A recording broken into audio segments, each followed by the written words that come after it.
Nous avons le message sur le salut par les œuvres. Oui, ça c'est de la sorcellerie importée à l'église. On dit que si tu donnes beaucoup, tu seras sauvé. Et c'est ce que les catholiques font. C'est ce que les musulmans font aussi. Là, si tu fais du bien aux gens, même si tu ne crains pas Dieu, tu seras sauvé. Les bonnes œuvres ne sauvent jamais du tout une personne. C'est après avoir reçu l'assurance de son salut qu'on doit s'appliquer aux bonnes œuvres. Si tu n'es pas sûr de ton salut, il ne faut même pas donner tes dîmes ni tes offrandes parce que tu as de perdre du temps. Si tu n'es pas sûr de toi, si tu ne vis pas dans la crainte de Dieu, c'est de perdre de temps seulement. C'est ce que les Français appellent les gâchis. Donc tu es en train de faire des gaspillages inutiles. Non, c'est très important. Dieu veut que ta vie soit un modèle avant de faire des bonnes œuvres. Que ton cœur soit un modèle avant de faire des bonnes œuvres. Il y a même ces gens qui font des bonnes œuvres dans la méchanceté, dans la colère, dans la haine, dans la jalousie, dans beaucoup de choses pernicieuses. Donc Dieu ne se trouve pas dans ces pratiques-là. Donc si on prêche que voilà, vous devez faire les bonnes œuvres, vous devez donner beaucoup de dîmes, beaucoup d'offrandes, où tous les jours on crée des collectes ici, on crée des choses pour toujours. Et ce sont nécessairement des escroqueries. Si tous les jours on crée ces choses pour le chasser, bien que vous avez affaire à des sorciers qui vous pillent physiquement.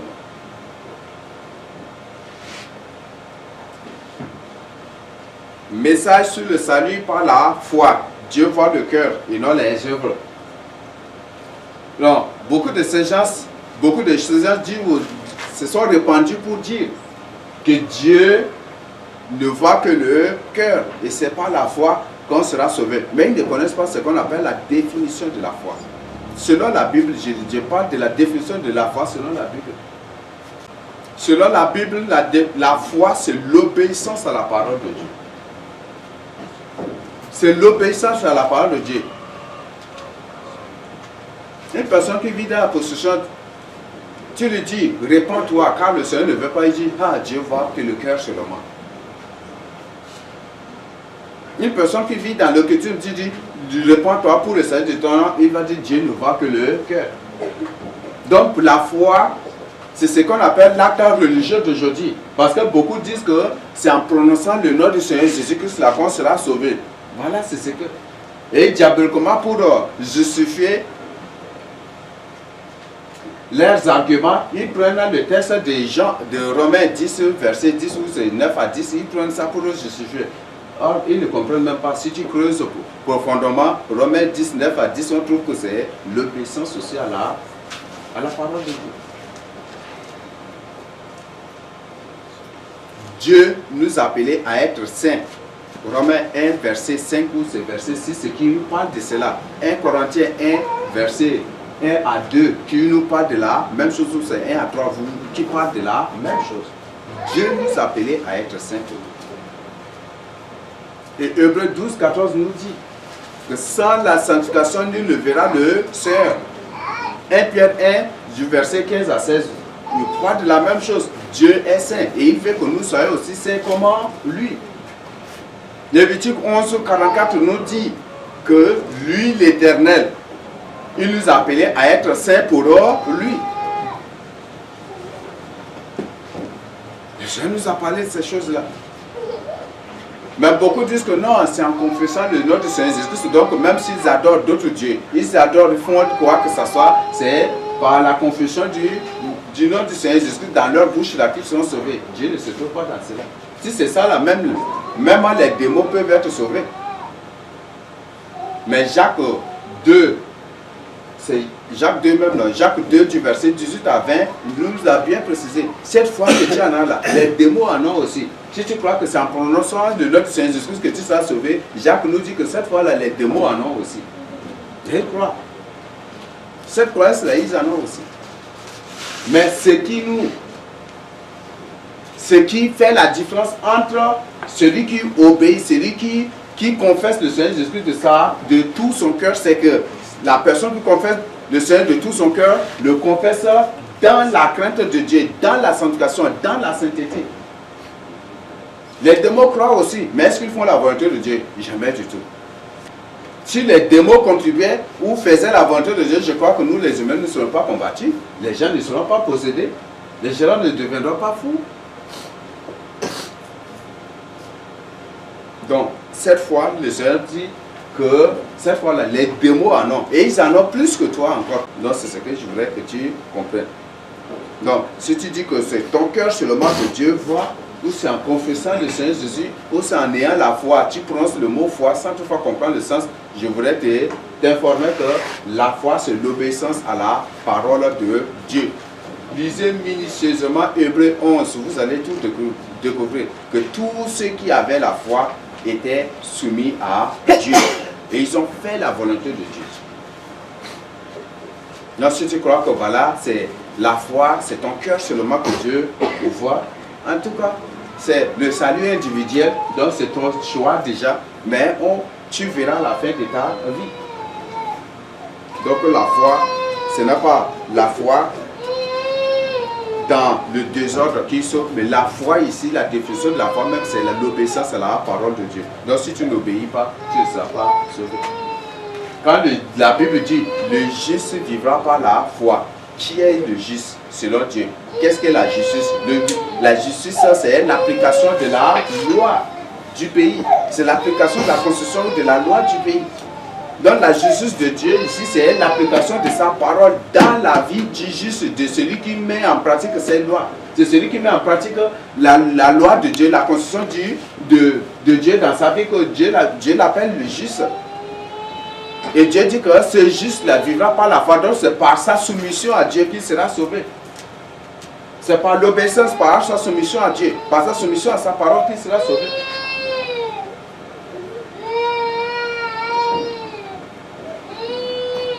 Regroupement d'églises par ethnie, par clan, par ressortissants des villages, des villes, des préfectures, des sous-préfectures, des régions, des trucs comme ça. C'est des choses qui se passent. En Europe, là, on dit l'église des Noirs, l'église des Blancs, l'église des Métis, l'église des Milâtres, l'église de ces gens. Voilà.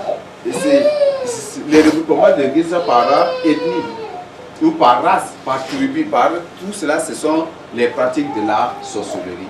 C'est une bonne manière que les sorciers ont trouvé de diviser les enfants de Dieu pour les soumettre à Satan, pour les regrouper sous leur autorité. On dit ici, ça c'est l'église des Sarakaba. On dit c'est l'église des Kim, l'église des Sar. Et ceux qui vont s'empresser, ceux qui vont se presser pour diriger cet temple, vous croyez que ce sont des humains normaux? Ce sont des sorciers. Et dans un temple ou dans un temple dédié à une ethnie, dans un temple qui dit que voilà, c'est le temple des Sars, par exemple, tout ce qui sera fait là-bas ou sera pratiqué, c'est la tradition. C'est la tradition. Malheur à toi, tu pars dans un temple Sars et tu danses là, tu fais la danse des Kimou, ou des Ngambaï, tu vas voir ta part aussi, tu auras ta part après. Le regroupement d'église par ethnie, c'est la sorcellerie, c'est la pure sorcellerie qui est entrée dans l'église. Je vous ai donné l'exemple, un jour aussi, vous allez pour les partages, du début du culte jusqu'à la fin, je ne dis pas le nom de l'ethnie. Du début jusqu'à la fin, là, j'étais là, comme un sourd comme ça. Et à la fin, c'était au moment de présentation des étrangers. Ils ont parlé en leur langue. Et comme je ne savais pas, j'étais là, les yeux étaient brandis sur moi, je ne savais pas. Après, d'abord, le dirigeant a dit que non, s'il y a des étrangers au milieu de nous qui se présentent. J'ai refusé de me présenter aussi. Voilà, ensuite. Et un frère, pour lui, sagement, il dit que bien que du début jusqu'à la fin du culte, je n'ai rien gagné, mais je vais quand même me présenter. Le regroupement d'église par ethnie. dire que ça c'est l'église des Sarakaba, l'église de Ngambay, l'église de Laga, ou l'église de Sar, ou l'église de Gour, ou l'église de Tête, c'est de la pure sorcellerie. C'est de la pure sorcellerie. Dieu nous a clairement dit que cette fois-ci, en ces derniers temps, il n'y a point de différence entre le juif et le grec, puisqu'ils adorent un seul Dieu, c'est le Seigneur Jésus-Christ. Il n'y a point de différence, il n'y a point de distinction entre juifs et grecs. Ces sorciers ont bien compris cela.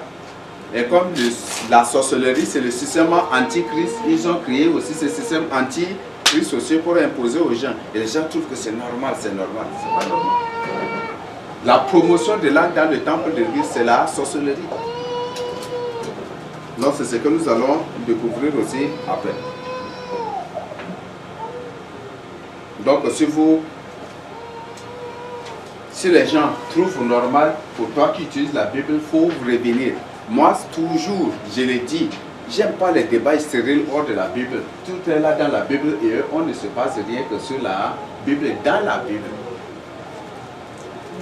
Dieu dit qu'il n'y a aucune différence, aucune distinction, aucune différence entre le juif et le grec parce qu'ils appartiennent à Christ leur Seigneur. Et les gens créent des choses pour imposer aux innocents. Et les gens trouvent que c'est normal de promouvoir aussi, de faire ainsi pour promouvoir nos langues, nos traditions, nos valeurs, nos cultures, tout cela. Et les gens ont trouvé que c'est normal. Tous les défenseurs de la tradition, des cultures, sont des grands sorciers. Ne tombent pas dans leur piège. Et Dieu ne nous a pas appelés à la tradition. Dieu n'a pas créé l'homme pour une tradition, mais pour sa parole. Là, c'est ce que nous devons d'abord comprendre. Le message sur l'enfer n'existe pas. Voilà, c'est très facile de reconnaître une église qui appartient ou une église de la sorcellerie. Une église dans laquelle la sorcellerie c'est pratique. Aujourd'hui, beaucoup de ces temples se sont modifiés maintenant, mais beaucoup au début du ministère.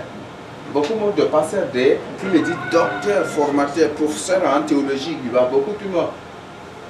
En été, ils se démontraient et disent que l'enfer n'existe pas. Je viens à la Bible, ils viennent là à la théologie. Je ne sais pas. Et la théologie, je ne sais pas si la théologie utilise autre Bible.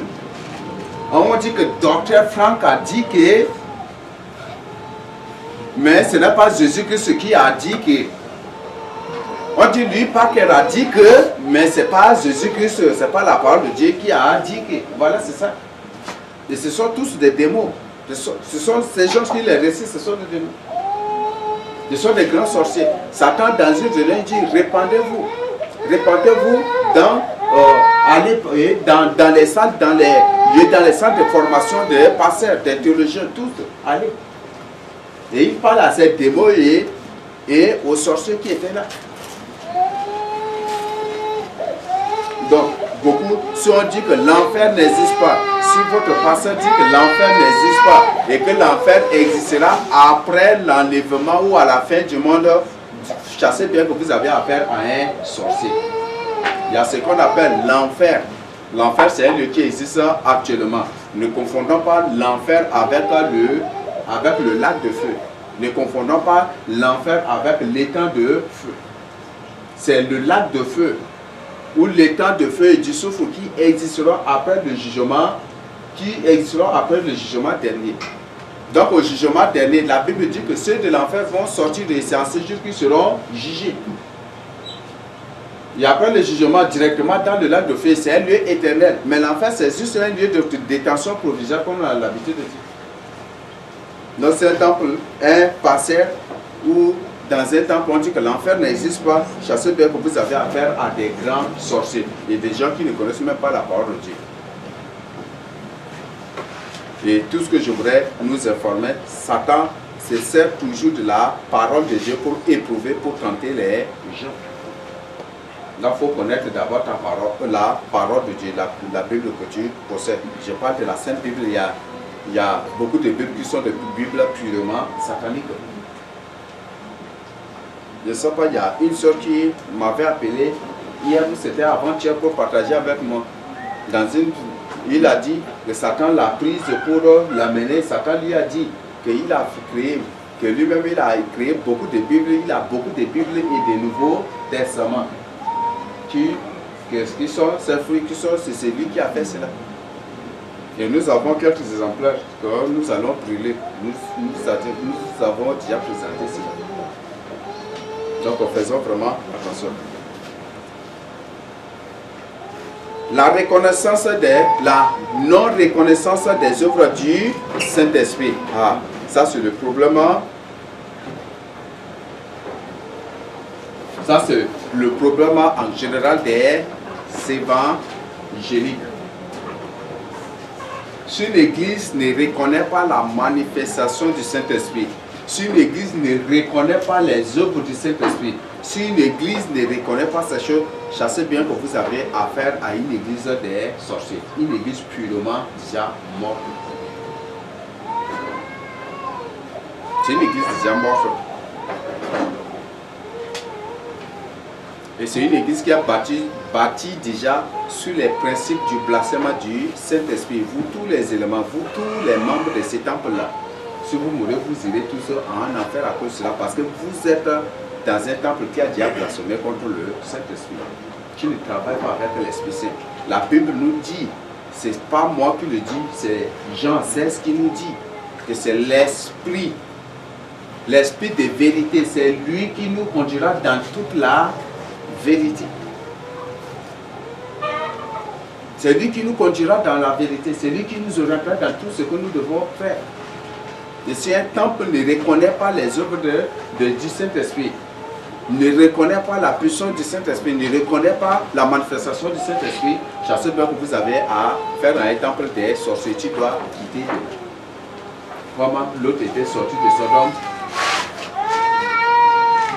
en fuyant, sans toutefois regarder par derrière, c'est ce que tu dois aussi le faire. Donc ça c'est très important. Parce que la Bible nous dit, je le dis sur une base bien précise, nous, en lisant minutieusement Romains 8, verset 11, que c'est le Saint-Esprit qui est en nous là, qui va nous enlever pour le royaume des cieux.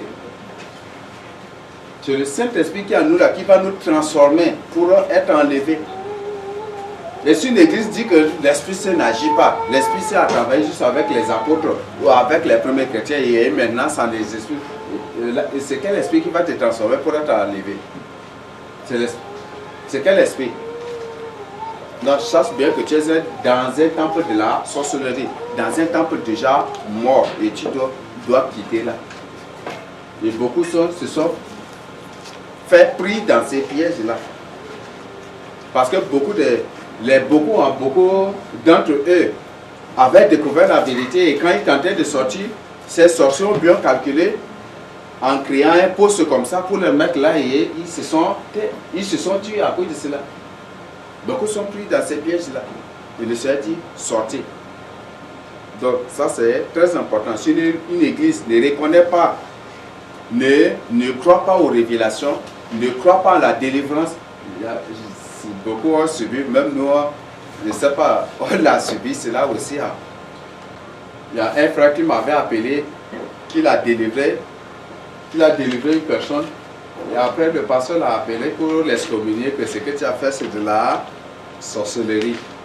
Depuis quand l'Esprit Saint travaille avec toi qui est comme ça là. Et c'est le langage le plus récurrent aujourd'hui. Toi comme ça là. Mais ils veulent que ça soit un extra-humain qui apparaisse pour que Dieu l'utilise. Une personne qui était possédée, reconnue par tous les fidèles du temple. Mais quand le frère l'a délivré, on dit que le pasteur dit que c'est de la sorcellerie, l'Esprit Saint n'agit plus. Donc il a excommunié à cause de cela. Des frères qui ont reçu des visions, qui interpellent leur propre vie. Quand ils sont venus pour partager avec les soi-disant pasteurs, pour se repentir, pour confesser leurs péchés, alors dans ce but, les soi-disant pasteurs, ces sorciers leur ont dit que non, que ça ce sont les démons qui t'ont parlé. Et c'est de leur propre vie que l'Esprit leur a parlé. Et ces sorciers leur ont dit que ce sont les démons qui lui ont parlé, que ce n'est pas Dieu. Parce qu'il n'y a plus de vision, il n'y a plus de révélation, et Dieu ne parle plus aussi en ces derniers temps. Et c'est comme ça que les sorciers calculent et c'est de la sorte qu'ils agissent. Donc, c'est très important.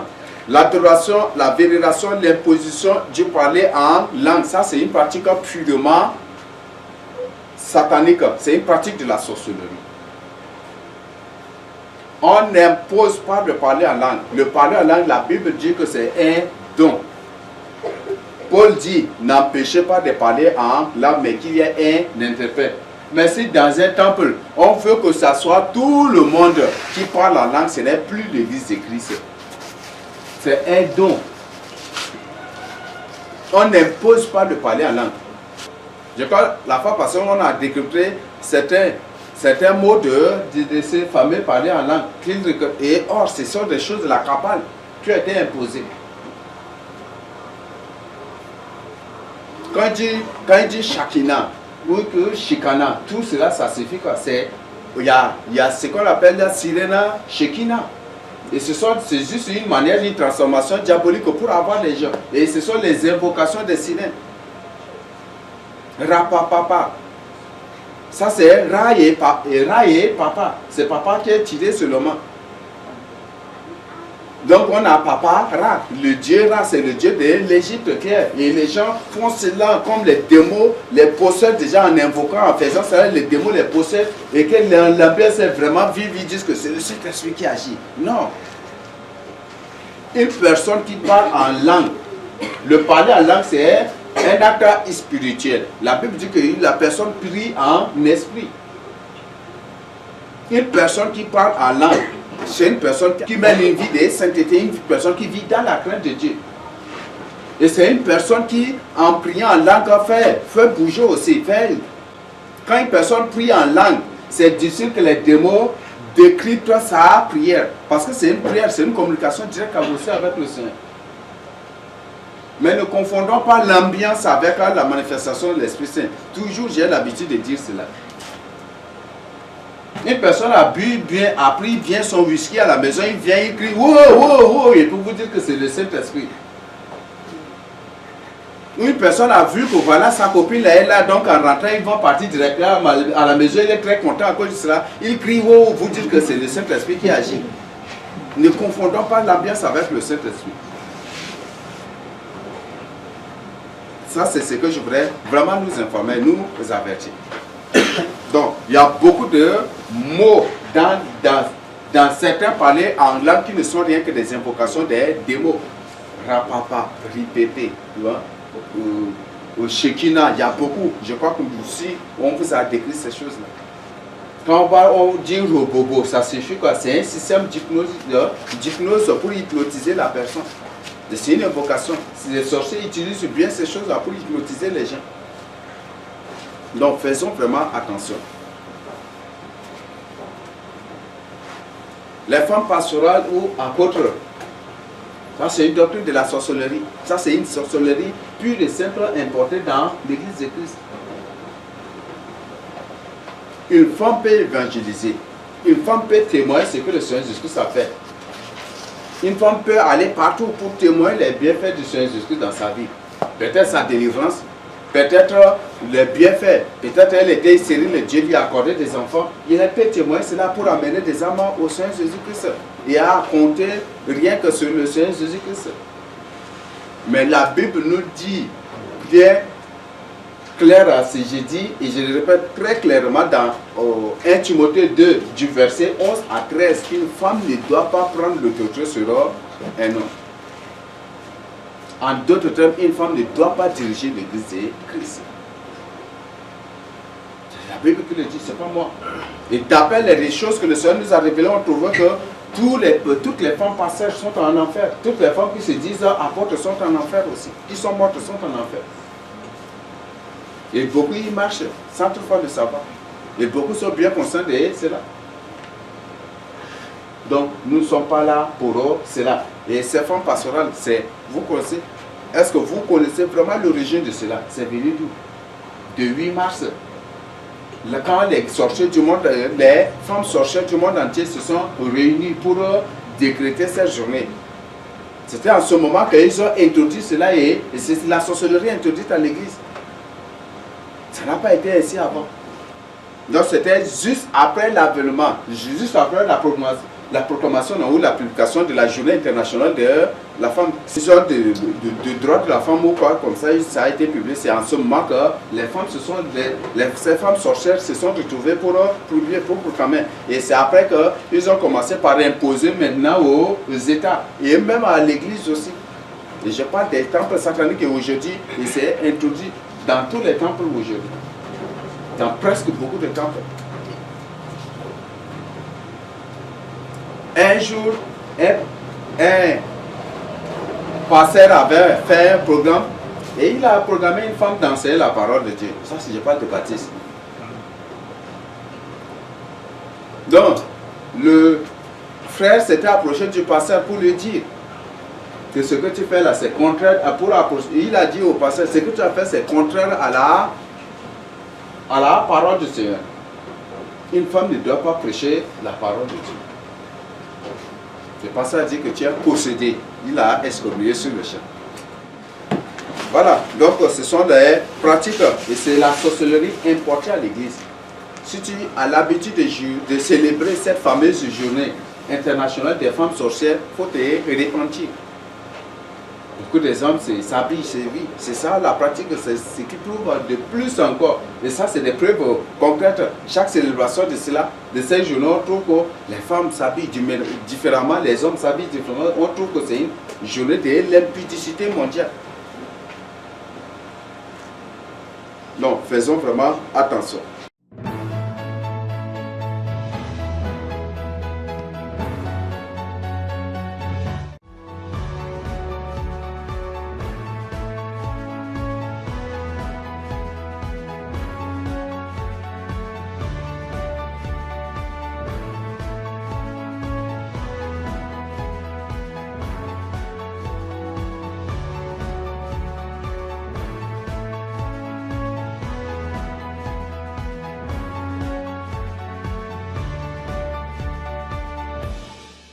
La cupidité.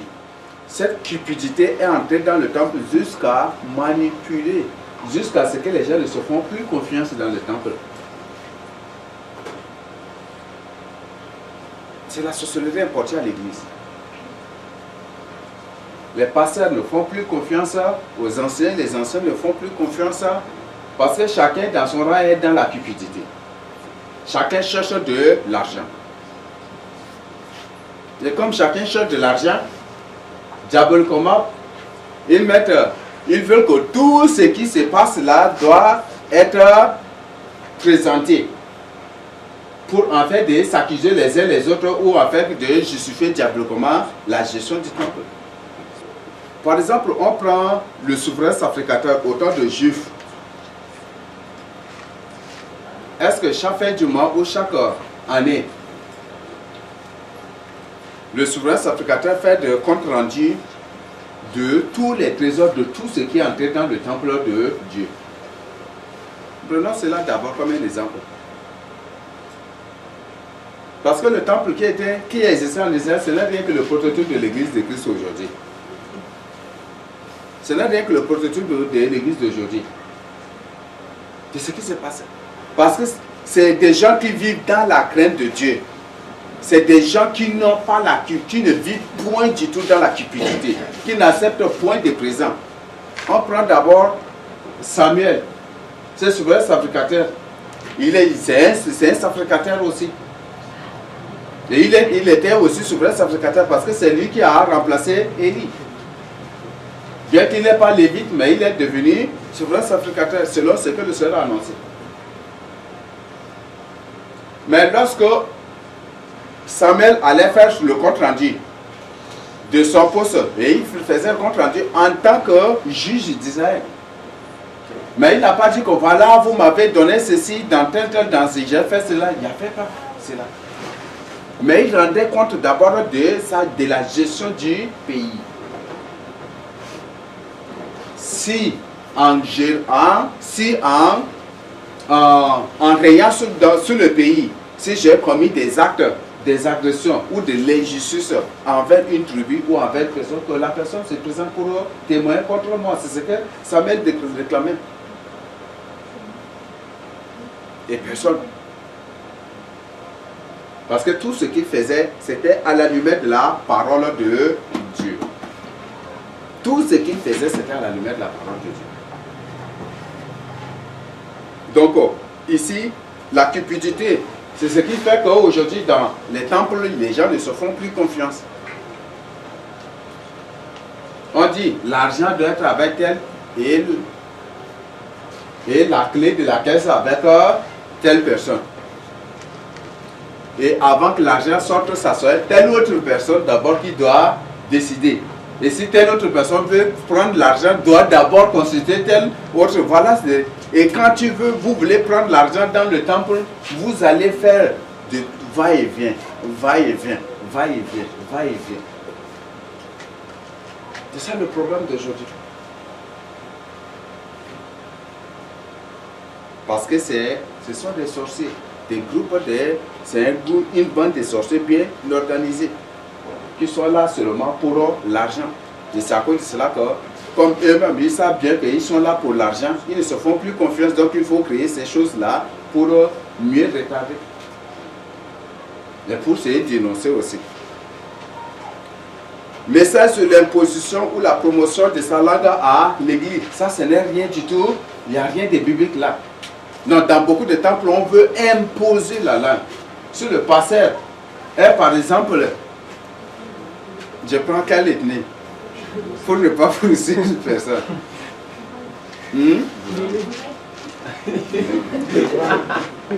Bon, là, veuillez m'excuser. Par exemple, si le pasteur est un Adjaraï, il fera tout pour imposer sa langue. Ou s'il y a un groupe de... C'est ce qui se passe aussi. S'il y a un groupe d'Adjaraï, là déjà, ils veulent, comme c'est le pasteur qui est Adjaraï, ils veulent faire tout et ils feront tout pour que cette langue Adjaraï soit la langue de l'église. Et ils vont promouvoir ça au fur et à mesure, et ça va s'officialiser aussi dans le temple. L'imposition de sa langue à l'église, n'est rien que la sorcellerie. Nous ne sommes pas appelés à promouvoir nos langues, mais plutôt la parole de Dieu.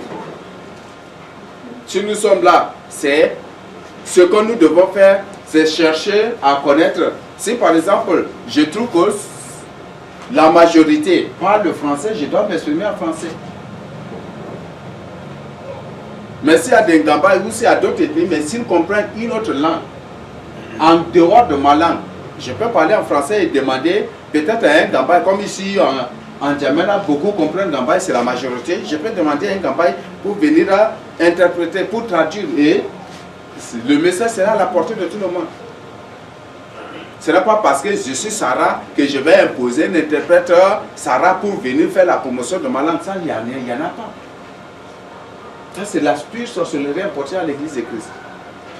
Nous ne sommes pas appelés à... C'est à cause de nos désobéissances que Dieu a répandu diverses langues dans nos bouches. Mais si nous revenons à Dieu, quand la Bible parle de parler en langue, ce n'est pas rababawa, ce n'est pas non. Il y a des langues spécifiques que le Seigneur te donne aussi.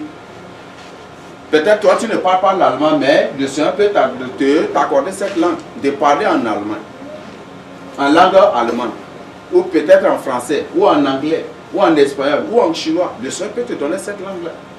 Mais c'est ce qui était même passé au début. Les chrétiens parlaient d'abord en langue, on les appelle en araméen, non, c'est ça.